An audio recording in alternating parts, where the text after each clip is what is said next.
具体皮雕的极致表现，从一句惊呼声开始。这竹子也是皮革做的。这个，对对对。我以为它是竹子哎。不止骗过我，许多专业技艺者也称奇。这件瓜点绵延作品让叶发园获得民族工艺1等奖的殊荣。那很多人会觉得很惊讶啊，原来这个也可以用皮革塑造出来。怎么办到的？皮革泡水揉制，看来不难。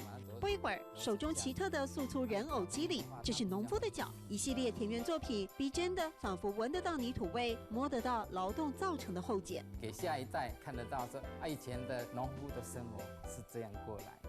建议换来丰收。这作品2009年被海基会挑中，作为馈赠海协会的礼品。叶发园自创皮塑技法的知名度瞬间炸开。互惠互利，同庆丰收，代表台湾本土特色。大溪出身的叶发园把生活经验延伸想象，拟人化的螳螂各种姿态，让人的心情闹了开来。还有螃蟹、蚂蚁系列，展现田园野趣。透过一块皮革，不管说动物啦、昆虫啦，都能够把那皮革的生命力再度重现，塑造出那一种难以言喻的生命之美。作品都有讨喜的名字，同心协力，一枝独秀，独步天下。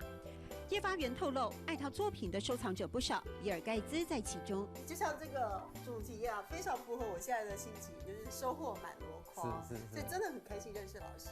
董逢体您是降德德之高啊！老师说请多多指教，真的不敢当。